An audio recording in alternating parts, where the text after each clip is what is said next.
Hey guys, my name is McMillan, and this presentation is going to be over Chapter 11, Communications in Organizations, from Human Relations in Organizations.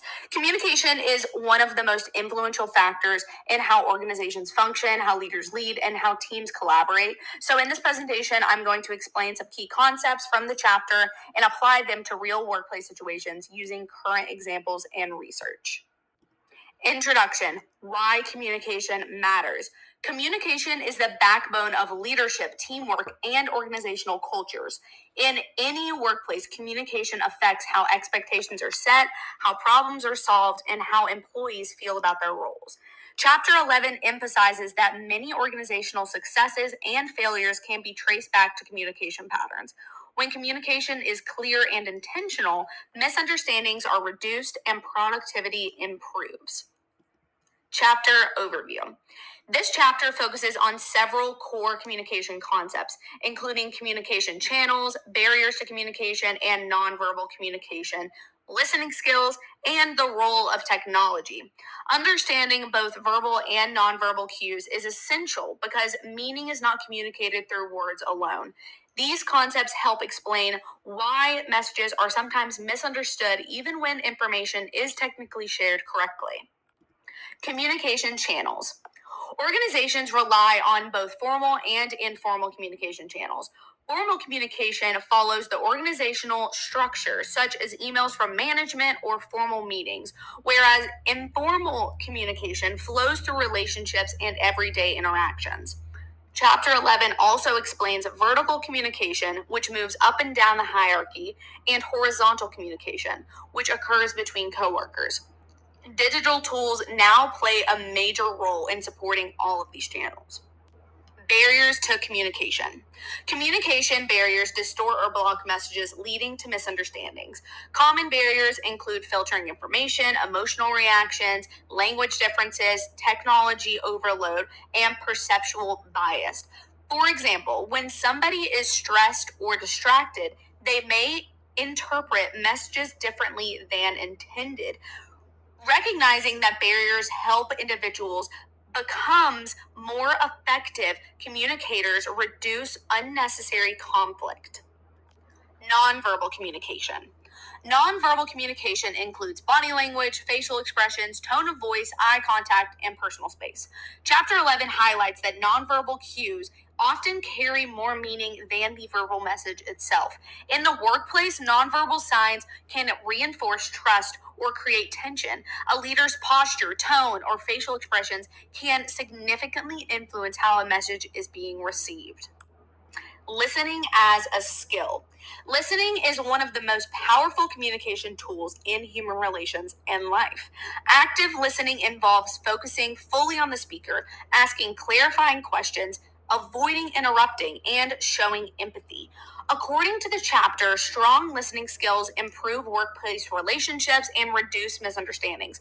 Employees are more engaged when they feel heard and understood. Technology's role in communication. Technology has transformed how organizations communicate. Tools such as email, instant messaging platforms like Slack or Teams, video conferences, and remote work systems allow faster communication, but they can also create challenges. Chapter 11 explains that technology can either enhance or hinder communication depending on how it is being used. Overuse of digital tools often lead to information overload and misunderstandings. Here's the first real world example: Disney's internal communication. Disney provides a strong example of effective internal communication because, according to Forbes, Disney focuses on consistent messaging across large teams using vertical and horizontal communication. Employees receive updates through internal apps and structured communication systems. This approach supports alignment, clarity, and a strong organizational culture, which reflects Chapter 11's emphasis on timely and clear information sharing. The second real world example is remote work and miscommunications. A contrasting example of this can be seen in remote work environments because research from Harvard Business Review shows that email overload and the loss of nonverbal cues often lead to miscommunications. Chapter 11 notes that misinterpretations increase when communication cues are limited.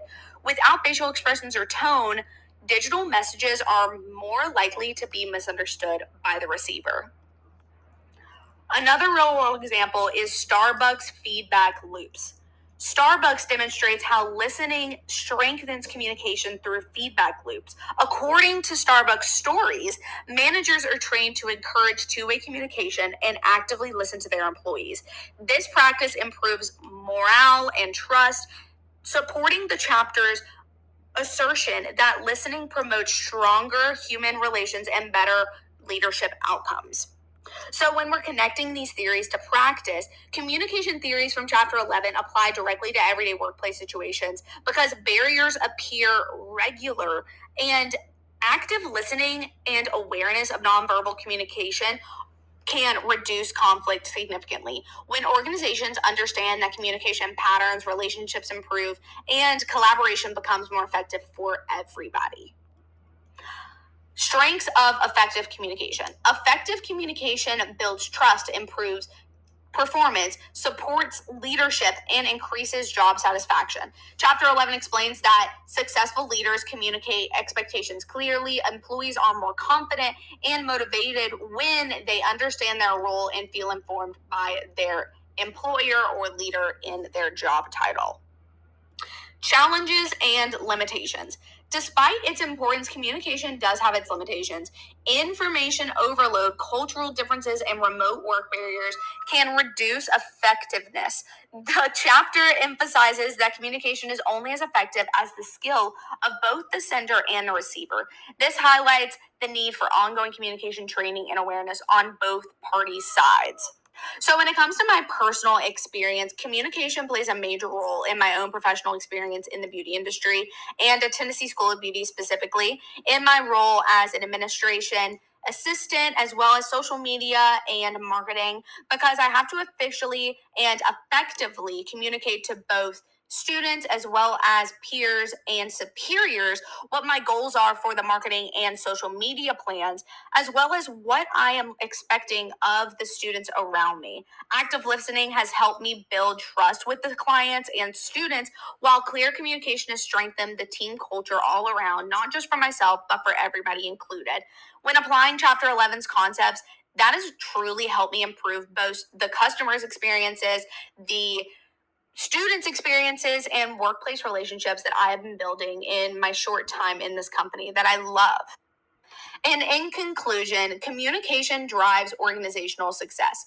Listening skills and nonverbal awareness are just as important as the spoken word.